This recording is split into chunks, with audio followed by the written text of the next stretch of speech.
الحمد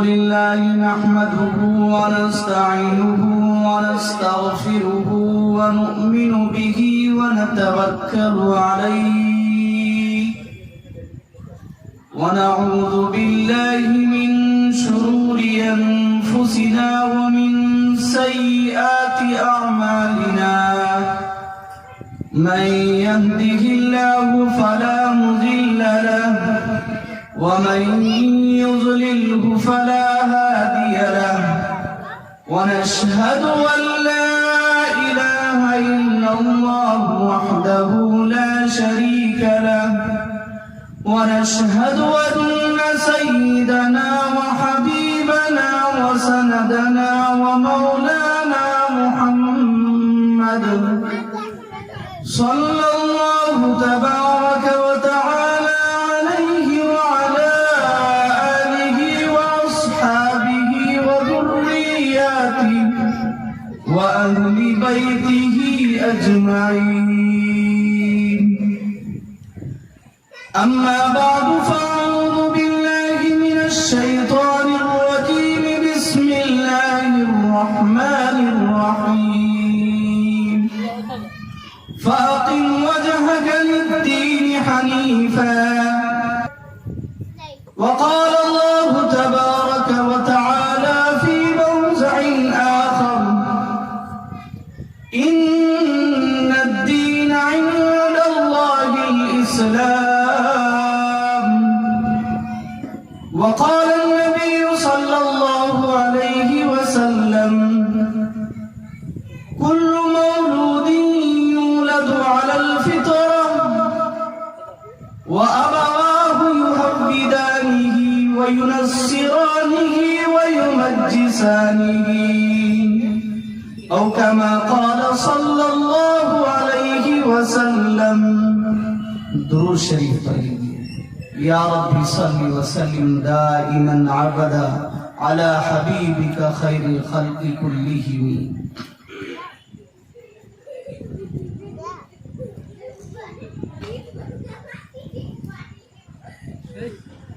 منفعت ایک ہے اس قوم کی نقصان بھی ہے. منفعت ایک ہے اس قوم کی نقصان بھی ہے. ایک ہے سب کا نبی دین بھی ایمان بھی ایک. ایک ہے سب کا نبی دین بھی ایمان بھی ایک. اور حرم پاک بھی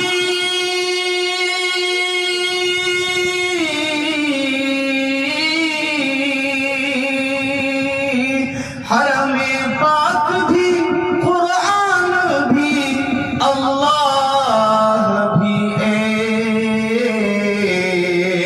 کیا بڑی بات تھی ہوتے جو مسلمان بھی ایک. کیا بڑی بات تھی ہوتے جو مسلمان بھی ایک. اور یوں تو سید بھی ہو مرزا بھی ہو افغان بھی ہو. یوں تو سید بھی ہو مرزا بھی ہو. یوں تو سید بھی ہو مرزا بھی ہو افغان بھی ہو. تم سبھی کچھ ہو بتاؤ کیا مسلمان بھی ہو. تم سبھی کچھ ہو بتاؤ کیا مسلمان بھی ہو. میرے محترم بزرگوں، دوستوں اور عزیز ساتھیوں، اللہ رب العزت کا بے انتہا احسان و کرم ہوا کہ اس رب ذوالجلال نے ہمیں اور آپ کو ایک مبارک محفل منعقد کر کے اس پر بیٹھ کر کچھ باتیں کہنے اور سننے کی توفیق دی. دعا کرے کہ اللہ رب العزت ناچیز کو صحیح کہنے اور ہم سب کو اس پر عمل کرنے کی توفیق عطا فرمائے.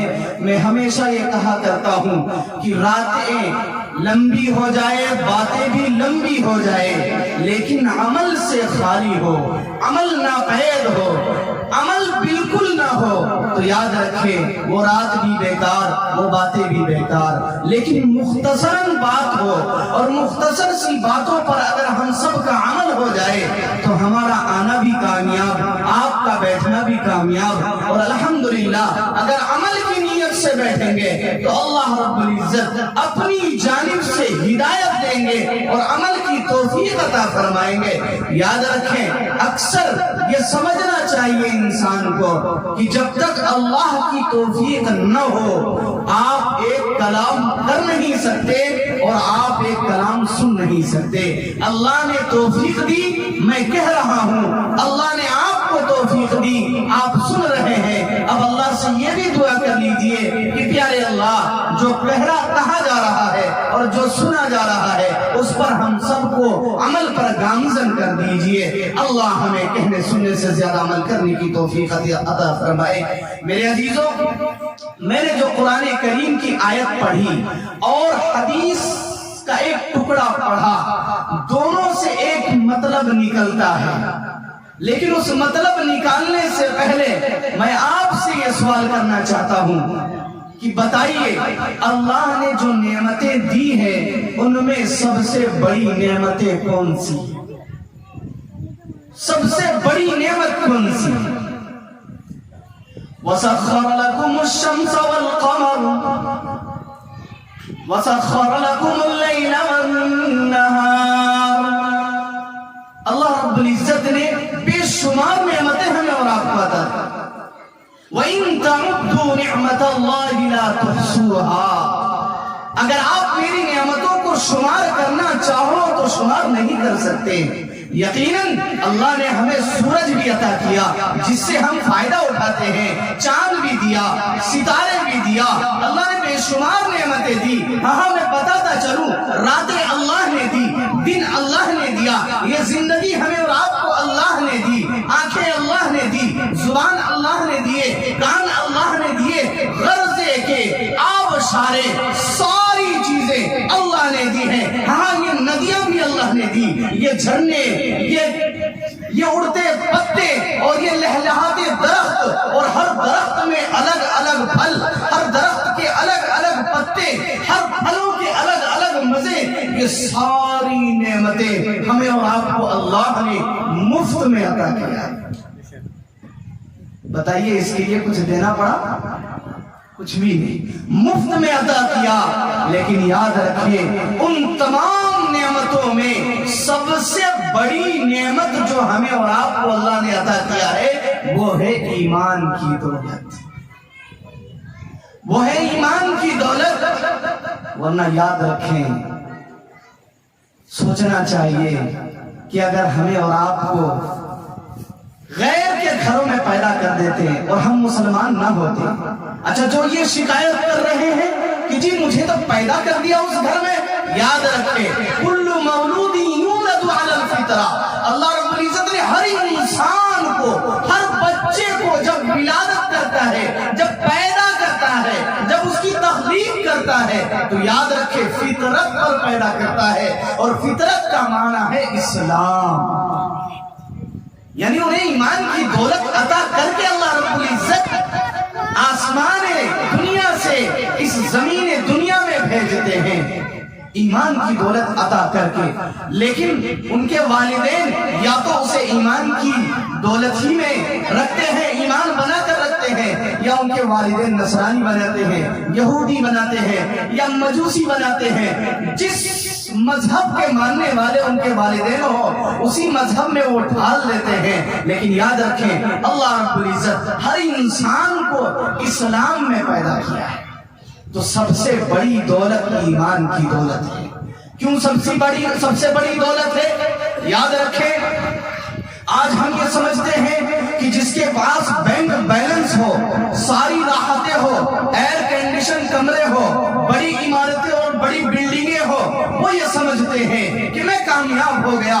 یاد رکھیں آپ کامیاب نہیں ہیں، اس لیے کہ آپ تاریخ اٹھا کر دیکھیے، آپ سے پہلے قارون آیا ہے اس روئے زمین پر، وہ قارون جس کے بارے میں قرآن مجید کے اندر اللہ رب العزت نے ارشاد فرما دیا ان قارون کان من قوم موسیٰ فبغى علیہم وآتیناہ من الکنوز ما، اللہ رب العزت نے فرمایا کہ قارون وہ شخص ہے جس کو اتنی دولت عطا کی تھی، اتنی جائیداد عطا کیے تھے، اتنی بینک بیلنس کا مالک بنایا گیا تھا کہ اس کی خزانے کی کنجی اور چابی کو پکڑنے کے لیے ایک جماعت کی ضرورت پڑتی تھی، لیکن کیا وہ کامیاب ہے؟ فخسفنا به وبداره الارض، اللہ رب العزت نے ان کے محل کے ساتھ زمین میں اس کے ساری جائیداد کے ساتھ اسے بھی دھسا کر رکھ دیا اور یہ کہہ دیا کہ سنو، اگر تمہارے پاس ایمان کی دولت نہیں ہے، دنیا کی ساری دولتیں تمہارے سامنے موجود ہو، تمہارے قدموں میں نشاور کر دیا جائے، لیکن ایمان کی دولت سے تم کورے ہو، تو یاد رکھو تم کبھی کامیاب نہیں ہو سکتے، تم کبھی کامیاب نہیں ہو سکتے، تم کبھی کامیاب انسان نہیں کہلا سکتے۔ اللہ نے فرما دیا والعصر ان الانسان لفی خسر، خدا زمانے کی قسم سارے انسان گھاٹے میں ہے، مگر ہاں وہ انسان کامیاب ہے الا الذین آمنوا، جو ایمان والے ہیں وہ کامیاب ہے، اور ایمان والوں کے علاوہ جو ہے وہ سارے کے سارے خسارے میں مبتلا ہے۔ اور ایمان والے بھائیوں، میں آپ سے یہ کہنا چاہتا ہوں کہ خدا کی قسم اللہ نے آپ کو سب سے بڑی دولت اپنے خزانے سے نکال کر مفت میں عطا کیا ہے۔ آپ عہد کر لیجئے کہ انشاءاللہ اس ایمان کی حفاظت مرتے دم تک کروں گا، اور آخری مرتے دم تک اپنی اولاد کے ایمان کی تحفظ کا سبب بھی قائم کروں گا، ان کے ایمان کی دولت کی بھی حفاظت کروں گا۔ یہ عہد کر لیجئے، اس لیے کہ ایمان کی دولت سب سے بڑھ کر دولت ہے۔ میں آپ کو بتاتا چلوں، اللہ کے نبی بس مختصراً ایک واقعہ پیش کر کے میں بات کو زیادہ طویل نہ کرتے ہوئے یہ کہنا چاہتا ہوں کہ مختصراً جو بات کہنے کے لیے میں آیا ہوں، جو دل کی درد لے کر آیا ہوں، وہ آپ سمجھنے کی کوشش کریں، اور خصوصاً جو پسے پردہ بیٹھی امت کی مائیں اور بہنیں بیٹھی ہوئی ہیں، میں آپ سے درخواست کرتا ہوں سنیں اس واقعہ کو، اور اس واقعہ سے جائزہ لیں کہ ہمیں کیا سبق ملتا ہے۔ میرے عزیزوں، میں آپ کو بتاتا چلوں، اسی ایمان کی خاطر پہلے ہر قوم نے جو بھی مسلم کے سرٹیفکیٹ لے کر کے زندگی گزارے ہیں، آپ صحابہ کرام کی زندگی اٹھا کر دیکھ لیجئے، اس ایمان کے سلسلے میں انہوں نے کتنی محنتیں کی ہے۔ خدا کی قسم انہوں نے اپنی جانوں کا نذرانہ پیش کر دیا، انہوں نے اپنی جانوں کا نذرانہ پیش کر دیا، ہر ایک کو ساری دھن دولت کو ختم کر دیا، لیکن کبھی ایمان کا سودا نہیں کیا۔ کہ آپ نے بلال حبشی کا واقعہ نہیں پڑھا؟ وہی بلال حبشی جنہیں تختے ریت پر لٹایا جاتا تھا، تختے ریت پر لٹا کر اس کے اوپر سے چٹانیں رکھ دیا جاتا تھا، گرم پانی اس کے اوپر ڈال دیا جاتا تھا۔ مورخین نے لکھا ہے کہ بلال حبشی کے ایک ایک بدن کا ایک ایک گوشت دکھنے لگتا تھا، ہر جگہ سے چمڑا ادھیڑ چکا تھا، چمڑا نکل چکا تھا، کھالیں کھس گئی تھی۔ میرے عزیزوں، لیکن ہمیشہ حضرت بلال حبشی رضی اللہ تعالیٰ عنہ کی زبان سے یہی صدا نکلتی تھی، احد احد احد، میرا رب ایک ہے، میرا رب ایک ہے، میں ساری کائنات کو ٹھکرا سکتا ہوں۔ کون سی دولت ہے، کون سی دولت تھی جو حضرت بلال کے سامنے نہ رکھی گئی تھی؟ میں آپ کو بتاؤں، حضرت بلال کا جو مالک تھا اور جو کفار و مشرکین تھے، ابو جہل بھی موجود، ابو لہب بھی موجود، کہنے لگے او بلال، اگر تم کہو گے تو اس مکے کی سرزمین میں سب سے حسین اور جمیل عورت سے تمہارا نکاح کر دیا جائے گا، تمہیں خاندان کا خاندان عطا کر دیا جائے گا۔ سنو، تمہاری غلامیت میں تمہارے نوکر کے لیے اور تمہارے خادم کے لیے شہزادوں کو لٹا دیا جائے گا، جیسی دولت مانگو گے ویسی دولت عطا کر دیا جائے گا۔ لیکن حضرت بلال نے یہ کہا تھا، ناصح تیری زحمت کا بہت شکریہ، لیکن یہ دیوانہ سمجھ بوجھ کے دیوانہ بنا ہے۔ میرے عزیزوں، ساری دولت حضرت بلال کے قدم میں نچھاور کر دی گئی تھی، لیکن اس کے بعد بھی بلال نے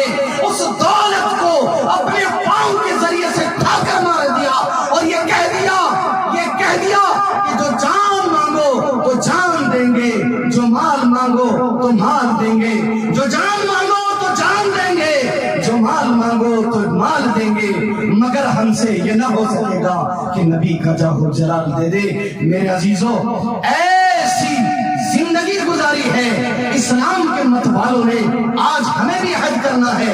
خیر میں آپ کو یہ بتاتا چلوں، اللہ کے نبی جناب محمد رسول اللہ صلی اللہ علیہ وسلم معراج کی رات میں جب معراج کے لیے سفر جا رہے تھے، معراج کا سفر کر رہے تھے، اللہ کے نبی براق پر بیٹھے ہیں، حضرت جبریل کی رفاقت ہے، جا رہے ہیں۔ ایک مقام آتا ہے بیت المقدس کے پاس، مصر کا علاقہ ہے، وہاں ایک مقام آتا ہے، اللہ کے نبی ٹہل جاتے ہیں، براق بھی رک جاتا ہے، حضرت جبریل کے پاؤں تھم جاتے ہیں، کہنے لگتے ہیں اے حبیب کیا بات ہے، کیوں رک گئے، کیا ماجرا ہے؟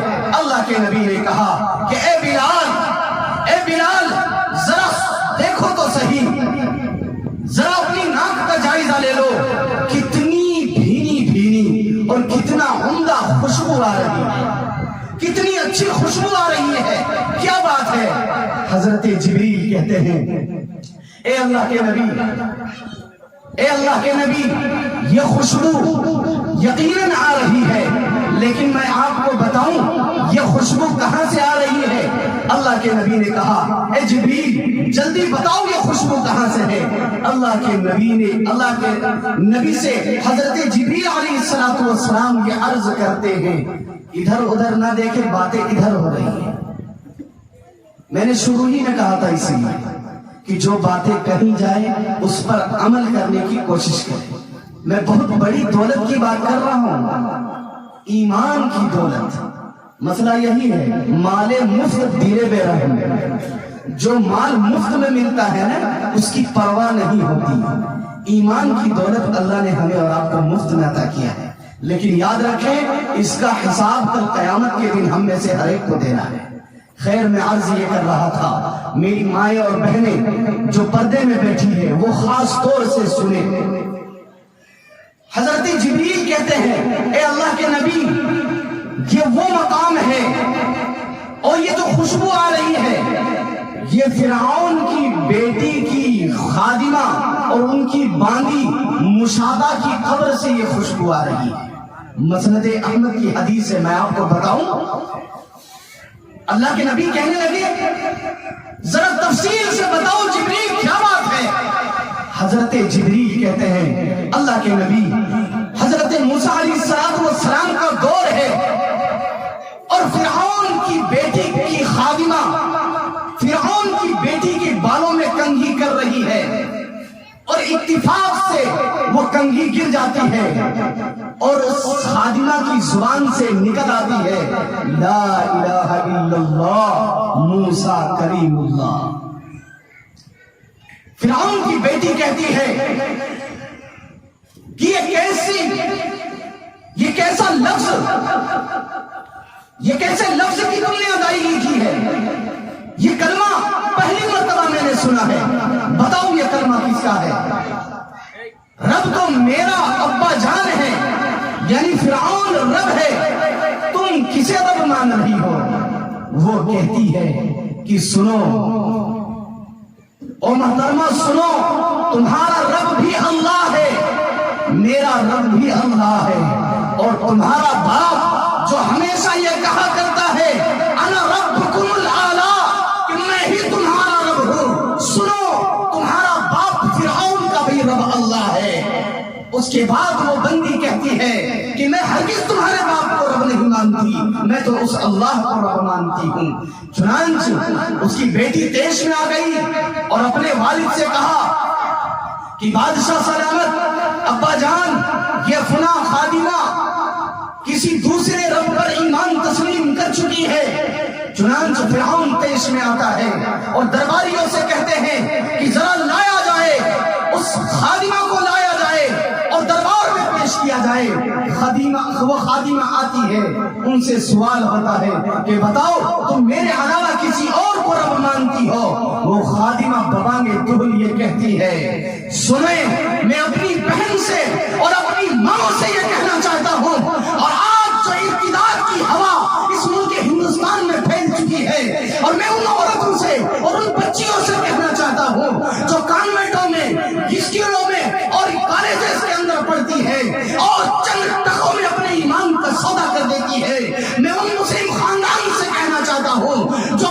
غربت کی وجہ سے ایمان کو چھوڑ کر، اللہ کو چھوڑ کر، اللہ کے دین کو چھوڑ کر، اللہ کے نبی کی رسالت کو چھوڑ کر، اس اچھے دین اور اس اچھے مذہب کو چھوڑ کر جو دوسرے دین کو اختیار کرتا ہے، میں اسے یہ کہنا چاہتا ہوں کہ سنو، ایک مومنہ کی، ایک اللہ کی پاکباز بندی کی، ایک پاکباز بندی کی بات سنو اور ان کا قول سنو۔ فرعون کا دربار ہے جو اپنے آپ کو یہ کہا کرتا ہے کہ میں تمہارا رب ہوں، اور کیسی قوم تھی، کیسے لوگ تھے کہ اس زمانے میں سارے لوگ فرعون کو خدا بھی تسلیم کیے ہوئے تھے۔ ایسے فرعون کے سامنے وہ چھوٹی سی، وہ عاجزہ، وہ بانی یوں کھڑی ہے اور کہتی ہے کہ سنو فرعون، میں تمہیں رب نہیں مانتی، رب تو وہ خدا ہے۔ میرے عزیزوں، آگے کا حال سنیے۔ وہ فرعون کہتا ہے کہ اگر تم اپنی بات سے پیچھے نہیں ہٹو گی تو سنو، تمہاری بچیوں کو جلا کر راکھ کر دیا جائے گا۔ چنانچہ اس باندی کی 2 بچیاں تھیں جو سامنے کھڑی تھی، اور ایک شیر خوار بچہ اس عورت کے گود میں تھا۔ فرعون کی جانب سے یہ حکم ہوتا ہے کہ کڑھاؤ لایا جائے، کڑھائی لائی جاتی ہے اور اس میں آگ جلائی جاتی ہے۔ خدا کی قسم، آگ کھولنے لگتی ہے۔ اس کے بعد فرعون یہ کہتا ہے ان کی دونوں بیٹیوں کو اس آگ میں جھونک دو، پھر یہ خود بخود باز آ جائے گی۔ چنانچہ ان کی دونوں بیٹیوں کو اس آگ میں جھونک دیا جاتا ہے۔ لیکن وہ خدا کی بندی کیا کہتی ہے؟ رب ابن لی عندک بیتا فی الجنہ ونجنی من فرعون وعملی ونجنی من القوم الظالمین۔ وہ بندی خدا یہ کہتی ہے کہ پیارے رب، میں نے صرف آپ کی رضا کے لیے، آپ کی خوشنودی کے لیے اپنی 2 بچیوں کا قربان کر دیا ہوں۔ اگر آپ راضی ہیں تو میں اپنی آپ کو قربان کرنے کے لیے تیار ہوں، لیکن یہ نہیں ہو سکتا کہ میں ایمان کے ساتھ سودا کر دوں۔ ایسا قول انہوں نے کہا ہے۔ میرے عزیزوں، آگے کی بات سنیے۔ اس کے بعد وہ ٹس سے مس نہیں ہوتی ہے، وہ باندھی ہلتی نہیں، تھراتی نہیں۔ اس کے بعد وہ فرعون کہتا ہے کہ اس کے گود سے وہ شیر خوار بچہ کو لے لو اور آگ میں ڈال دو، پھر اسے سمجھ میں آ جائے گا۔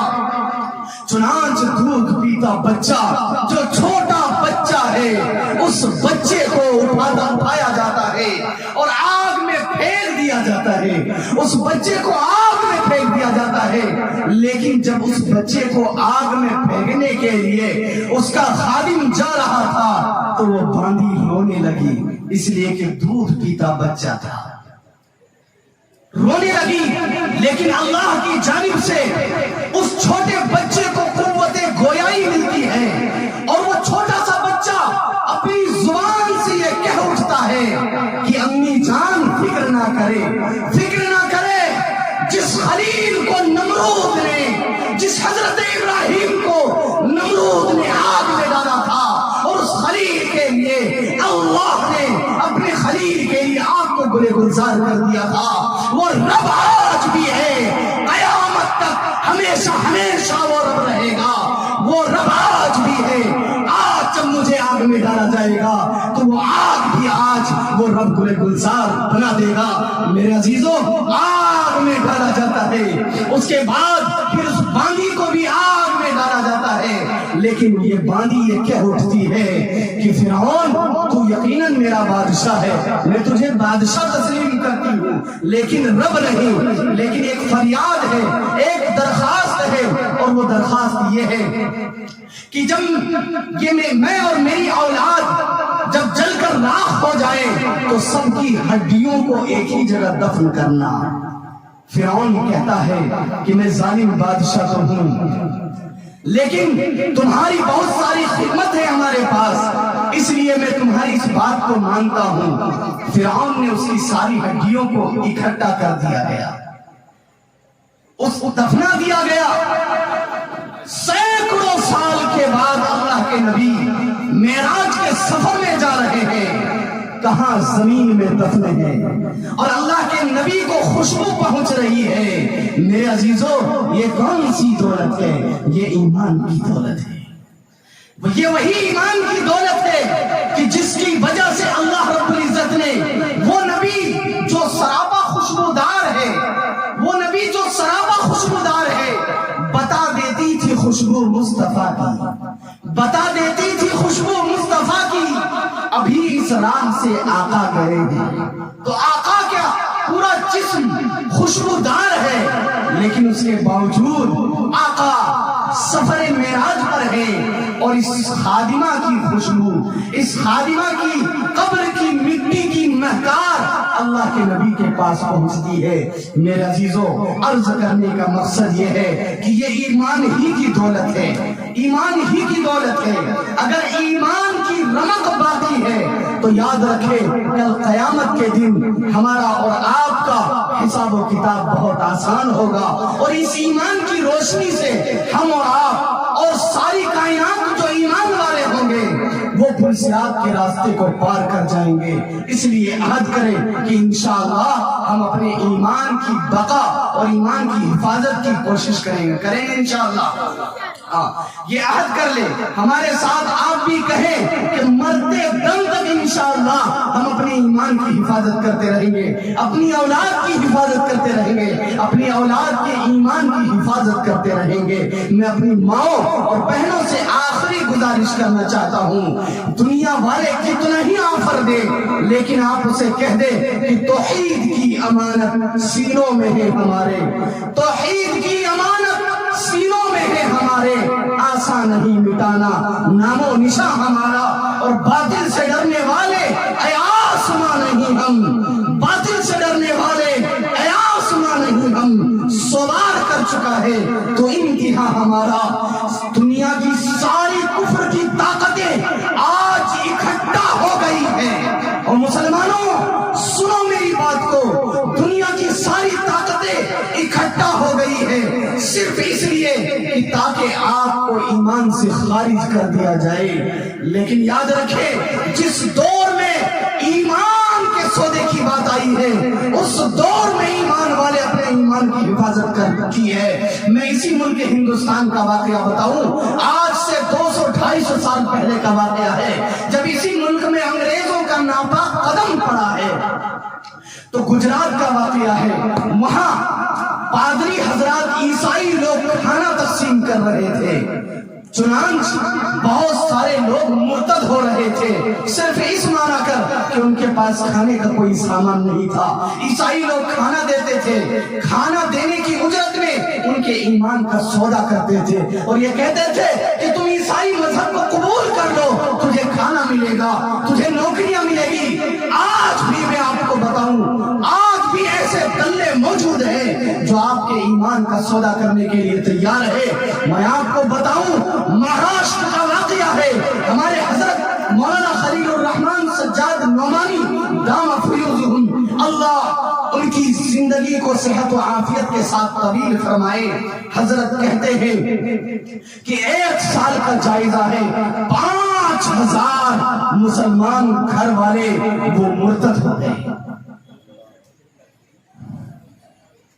5000۔ بہت افسوس کی بات ہے، ہم اور آپ یہ سمجھ رہے ہیں کہ کل قیامت کے دن پوچھ نہیں ہوگی۔ خدا کی قسم میں دعوے کے ساتھ کہتا ہوں کہ ہم میں سے ہر ایک کا گریبان پکڑا جائے گا، اور ان میں سے ہر ایک کے بارے میں پوچھ ہوگی کہ وہ عورتیں جن کی بیاہ کے لیے پیسے نہیں تھے، وہ گھر والے جو کھانے کے لالے پڑ رہے تھے، انہوں نے اپنے ایمان کا سودا صرف اس لیے کیا تاکہ انہیں کھانے کو مل جائے، انہیں نوکری مل جائے۔ میرے عزیزوں، ہم میں سے جو سیٹھ ہے اور جو اپنے آپ کو مالدار کہتے ہیں، یاد رکھیں کل قیامت کے دن پوچھ ہوگی کہ تم نے روپیے کمائے تھے لیکن خرچ کہاں کیے تھے۔ میرے عزیزوں، دل کی درد ہے، میں آپ کو بتاتا چلوں، دل کی ایک بھڑاس ہے، وہ یہ ہے، بہت افسوس کے ساتھ کہنا پڑتا ہے، آج ہماری قوم کے لوگ اپنی شادی بیاہ میں خدا کی قسم 5-6 لاکھ خرچ کر دیتے ہیں، یوں ہی فضول کی خرچ کر لیکن جب بات آتی ہے کسی ایمان کی تحفظ کی، ایمان کی بقا کی، تو وہ چند روپے خرچ کرنے کو لالے پڑ جاتے ہیں۔ توف ہے تیری مالداری پر اور تیری بینک بیلنس پر۔ اس لیے میرے عزیزو، ان غریب مسلمانوں کی خیر خواہ بنو، ان غریب مسلمانوں کے خیر خواہ بنو، ان کی دل جوئی کرو۔ اگر آپ ایک غریب خاندان کی دل جوئی کریں گے، ان کے خاندان کو چلائیں گے، ایک گھر ایک بیوہ کے سر پہ ہاتھ رکھیں گے، یتیم کے سر پہ ہاتھ رکھیں گے، خدا کی قسم کل قیامت کے دن اس کا اجر آپ کو اللہ رب العزت اپنے ہاتھ سے عطا کرے گا۔ اس لیے میرے عزیزو، اپنے ایمان کی بھی حفاظت کرے، اپنی اولاد کی ایمان کی حفاظت کرے، اور اپنے اڑوس پڑوس کے جو غریب بھائی ہیں انہیں کہیں جانے نہ دے۔ میں آپ کو کیا بتاؤں، میں جھارکھنڈ ضلع دھنباد کا رہنے والا ہوں۔ 5-6 نوجوان میری نگاہ میں ایسے ہیں، میری نگاہ میں ایسے ہیں، میں کیا بتاؤں آپ کو، جو ایمان چھوڑ کر کے عیسائی مذہب کو قبول کر لیا، صرف اس لیے کہ انہیں 8-8 ہزار کی نوکری ملی ہے، صرف 8-8 ہزار کی نوکریاں ملی ہے۔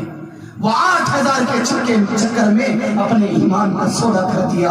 میرے عزیزو، یہ ایمان کی دولت بہت بڑی دولت ہے۔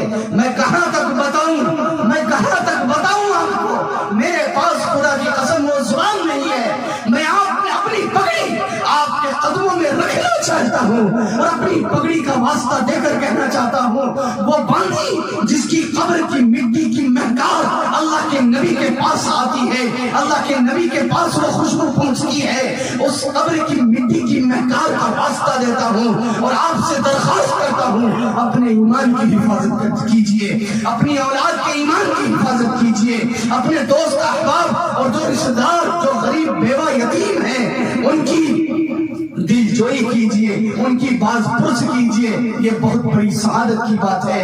میں بتانا یہ چاہ رہا تھا کہ ملک ہندوستان کا واقعہ ہے کہ ایک بچہ، میں نے بتایا کہ عیسائی مذہب والے کھانا تقسیم کر رہے تھے، اس بچے کی باری آتی ہے، وہ بچہ کٹورے کو یوں دے مارتا ہے اور وہ بچہ روتا ہوا آ جاتا ہے۔ یاد رکھیں میرے بچوں، آپ سے کہنا چاہتا ہوں، وہ بچہ کٹوری کو دے مارتا ہے، بچہ واپس ہوتا ہے۔ چند نوجوان عالم کی جماعت تھی، وہ بلاتے ہیں اس بچے کو اور کہتے ہیں، بیٹا کیا بات ہے، سب کو کھانا مل رہا ہے، تجھے کھانا نہیں دیا گیا، کیا بات ہے؟ وہ بچہ کہتا ہے کہ میں کیا بتاؤں، کھانا اس مناسبت سے دے رہے ہیں کہ اگر کوئی ایمان کا سودا کر دے، ایمان کو چھوڑ کر عیسائی مذہب کو میں داخل ہو جائے تو اسے کھانا مل رہا ہے، جو ایمان کو نہیں چھوڑ رہا ہے اسے کھانا نہیں مل رہا ہے۔ وہ جماعت کہتی ہے کہ تم نے ایمان کا سودا کیوں نہیں کیا؟ سنو میرے نوجوانوں، سنو میرے نوجوانوں، میں چاہتا ہوں میری یہ درد آپ کے دل میں پہنچ جائے۔ میں ماں سے کہنا چاہتا ہوں، پس پردہ بیٹھی بہنوں سے کہنا چاہتا ہوں، اپنی اولاد کو یہی درس دو جو اس بچے کو ان کے ماں باپ نے درس دیا تھا۔ وہ بچہ کہتا ہے کہ سنو مولوی صاحب، میں نے ایمان کا سودا اس لیے نہیں کیا کہ میرے دادا نے مجھے یہ درس دیا ہے کہ بیٹا مر جانا لیکن ایمان کا سودا مت کرنا، اور میرے دادا مر گئے لیکن ایمان کا سودا نہیں کیے۔ پھر میرے ابو جان نے کہا کہ بیٹا مر جانا، ایمان کا سودا مت کرنا۔ پھر میری امی جان نے کہی کہ بیٹا مر جانا، ایمان کا سودا مت کرنا۔ میں آپ کو بتاؤں، وہ بچہ کہتا ہے کہ 1 ہفتے پہلے پورا خاندان میرا مر چکا ہے، 2 روز سے میں بھوکا پیاسا ہوں، لیکن میرے ماں نے مجھے یہ سبق دیا ہے کہ بیٹا بھوکے پیاسے مر جانا لیکن ایمان کا سودا مت کرنا۔ توحید کی امانت سینوں میں ہے ہمارے، آسان نہیں مٹھانا، نام و نشاں ہمارا باطل سے ڈرنے والے، اے آسمان نہیں ہم سوار کر چکا ہے تو انتہا ہمارا۔ میرے عزیزو، اخیر میں ایک درخواست کرنا چاہتا ہوں، یہ حق کرے کہ انشاءاللہ ہم اپنی جانوں کا نذرانہ پیش کر دیں گے۔ کوئی بھی آئے، کوئی کچھ بھی کہے، جے شری رام کا نعرہ لگانے کے لیے کہے یا کوئی بھی کہے، اگر وہ یہ